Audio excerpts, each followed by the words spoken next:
Director of the Niagara County Industrial Development Agency, and I have been designated by the agency to be the hearing officer to conduct this public hearing. Notice of this public hearing was published in the Niagara Gazette.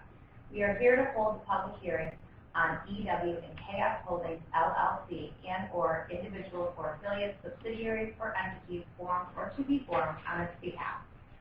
The transcript of this hearing will be reviewed and considered by the agency in determination of this project. The proposed project includes the renovation of the vacant property located at 200 Lockport Street, Youngstown, New York, 14174, to be used as a brewing operation. The project application and project summary are posted on the agency's website at niagaracountybusiness.com, and I have copies with me today. The proposed financial assistance contemplated by the agency includes New York State and local sales and use tax exemption benefits and mortgage recording tax exemption benefits in compliance with the agency's uniform tax exemption policy. If you have a written comment to submit for the record, you may do so. Written comments may also be delivered to the agency at 6311 Indiana Corporate Drive, Suite 1, Sanborn, New York, 14132, until the comment period closes on September 3rd, 2021. If anyone is interested in making a comment, please state your name and address. If you are representing a company, please identify that company. Anybody want to make a comment? My name is Lena Villala. I'm the town quarter assessor. So looking through the application for assistance here, I just have a few questions. So this was taken in August of this year, the application? Yes.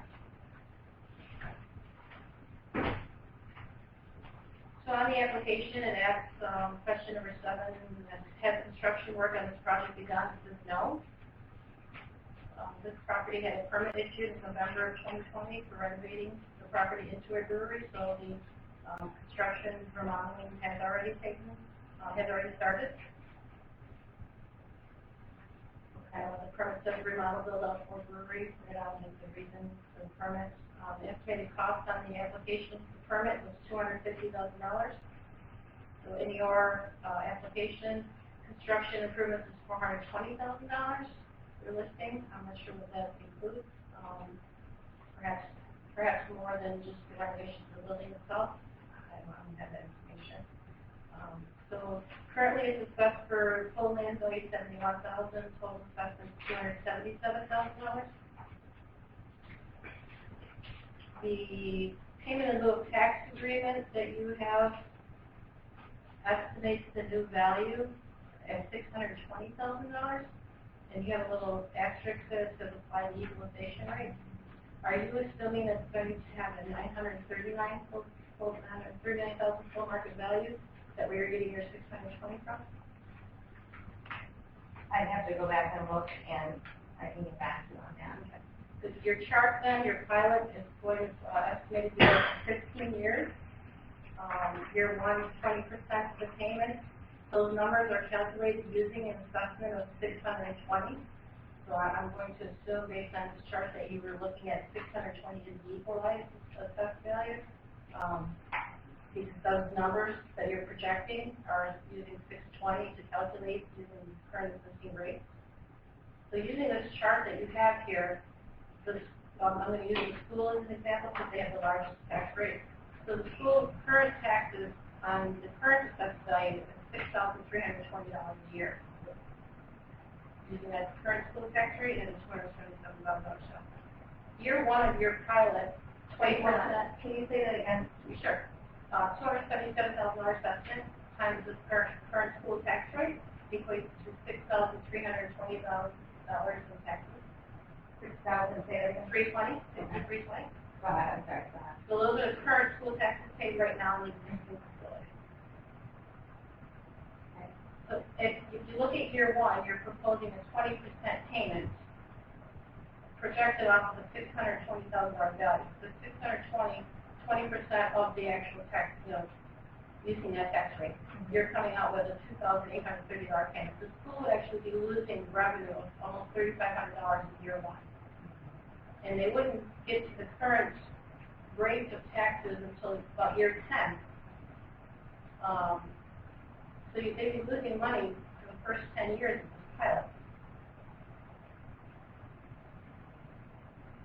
My concern is that I would like to see a pilot that says full tax on the current land, full tax on the existing facility, and then maybe come in with a percentage of tax on the increase in assessed value based on the improvement, which has been done in the past on other pilots.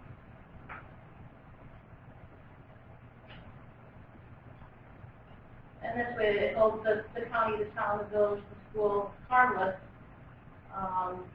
You're picking up additional revenue, but it's scaled back because you're having a percentage due to the increase because of the renovations that they're making.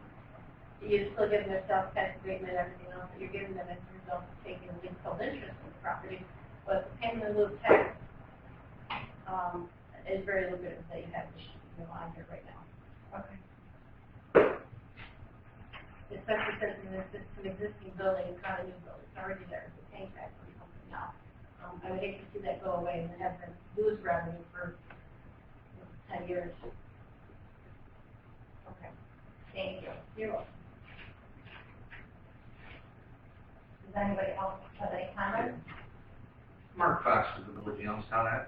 First of all, I'd like to start with saying that the village, myself, I can't speak for everybody, is behind this project 100%. We'd love to see this come to fruition. We'd love the activity.